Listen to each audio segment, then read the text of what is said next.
محمد علی دورانی صاحب اس وقت پروگرام میں جوائن کر رہے ہیں۔ جی دورانی صاحب، آپ کو کیا لگتا ہے کہ جو 13 سال کے بعد پاکستان کے نائب وزیر اعظم کی میٹنگ ہو رہی ہے اور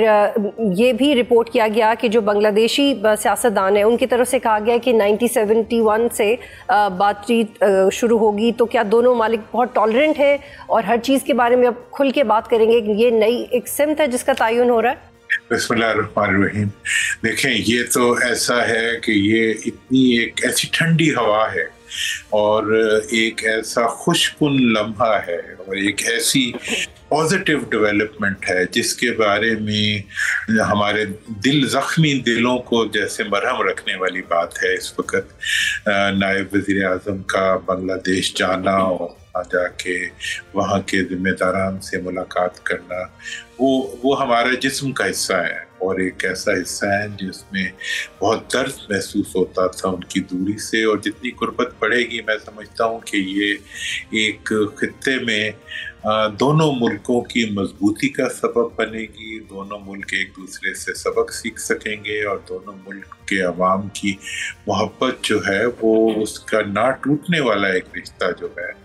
وہ اپنی ایک نئی رخ لے گا۔ دورانی صاحب، میں چاہتی ہوں کہ آپ اس حوالے سے بھی اپنی رائے دیجیے، کیونکہ جب میں یہ خبروں کا فلو فالو کر رہی تھی تو بنگلہ دیش میں جن لوگوں سے ملاقات ہوئی ہے ان کی طرف سے یہ بھی کہا گیا ہے کہ جو 71 کے معاملات تھے ان پہ بھی بات چیت ہوگی، تو یہ ایک مثبت پیش رفت ہے اور دونوں ممالک بہت ٹالرنٹ ہیں کسی بھی چیز کے بارے میں بات کرنے کے لیے۔ اس پہ کیا کہیں گے آپ؟ دیکھیں، جب بات کرنے کی بات ہوتی ہے تو وہیں سے تو بات بنتی ہے،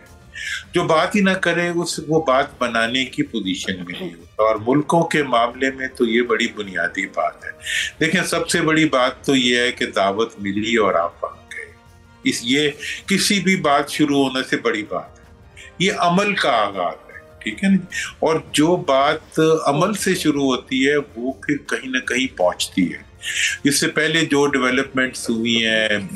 اس بنگلہ دیش میں، اب جو ڈیولپمنٹس چل رہی ہیں اس میں اوپر نیچے حالات بدلتے رہتے ہیں، اچھے برے ہوتے رہتے ہیں، بھائیوں کے درمیان بھی جھگڑے ہو جاتے ہیں، دوریاں بھی ہو جاتی ہیں، لیکن ایشوز کو ریزالو کرنے میں، بات کرنے میں کوئی حرج نہیں ہے۔ تلخ بات کرنا بھی بات نہ کرنے سے بہتر ہوتا ہے، تو اس لیے اگر کوئی بھی بات ہوگی تو اس کا مثبت نتیجہ نکلے گا اور بات سے ہی بڑھے گی، اور میں سمجھتا ہوں کہ اس خطے کے اندر طاقت کا توازن بنانے میں یہ دونوں ملک بڑا اہم کردار ادا کر سکتے ہیں۔ پھر اس کے ساتھ میانمار سے جو بنگلہ دیش کا ایک کنیکٹیویٹی ہے اور پھر اسی طرح سے پورا یہ ایک سرکل جو بنتا ہے ہمارا اپنا، تو میں سمجھتا ہوں کہ سی پیک کی ڈیولپمنٹ اور یہ ساری ڈیولپمنٹس جو ہیں یہ آگے چل کے خطے میں امن لائیں گی۔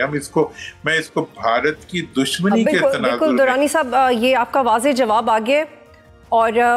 تھوڑا آگے بڑھیں گے اور جو ملک کی سیاست ہے اس کے اوپر بات کرتے ہیں۔ ہم نے ماضی میں بھی بہت سے احتجاج وٹنس کیے ہیں، ہر سیاسی جماعت نے احتجاج کیے، اسٹریٹ پاور دکھائی۔ نون لیگ کی حکومت آئی تو عمران خان ایک لمبے عرصے تک کنٹینرز پہ رہے، پھر پی ٹی آئی کی حکومت آئی تو پی ڈی ایم اتحاد کنٹینرز پر سوار ہو گیا۔ اب گزشتہ 3 سال سے پی ٹی آئی سڑکوں پر رہے، لیکن حل ہمیشہ مذاکرات سے ہی نکلا ہے۔ نواز شریف اور بینظیر بھٹو صاحبہ کے درمیان میثاق جمہوریت ہوا، جنرل مشرف اور دیگر سیاسی جماعتوں کے مذاکرات ہوئے، ماضی میں یہ سلسلہ بھی چلتا رہا۔ کل رات ایک بار پھر تحریک انصاف کے رہنما اسد کیسر نے ایکس پہ ایک پوسٹ کی اور کہا کہ تحریک تحفظ آئین پاکستان قومی سطح پر ایک گرینڈ ڈائلاگ کا مطالبہ کرتی ہے، اور آپ کو لگتا ہے کہ یہ ممکن ہے؟ Because I believe it can be a positive option to be explored.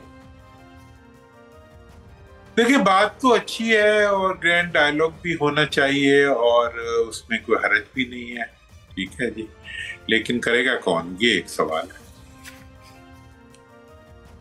اور پی ٹی آئی کی کیا کرے گی؟ اگر وہ دعوت دے رہے ہیں تو وہی کرے گی۔ اس کو تھوڑا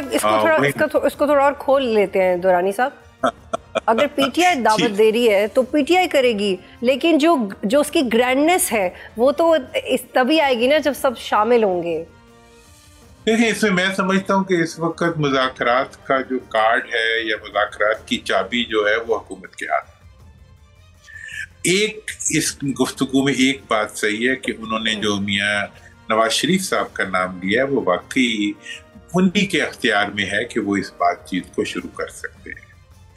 اور اگر بات چیت شروع نہیں ہوگی تو وہ بھی اس کے ذمہ دار بھی پھر وہی ہوں گے۔ تو اس لحاظ سے یہ ہے کہ یہ حکومت کے اختیار میں ہے ان مذاکرات کا شروع کرنا یا نہ کرنا، اور اگر حکومت ایک دفعہ اس کو شروع کر دیتی ہے تو حکومت کو بہت فائدہ ہوگا اس کا، اور اس وقت تک تو سارا فائدہ جو ہے وہ پی ٹی آئی کو ہو رہا ہے، اس کی لیڈرشپ کو ہو رہا ہے، اور جو گرفتاری ہے اس کے نتیجے میں عوام کی تمام تر جو ہمدردیاں ہیں وہ انہی کی طرف جا رہی ہیں۔ سبسکرائب کریں اور بیل دبائیں تاکہ کوئی خبر رہ نہ جائے۔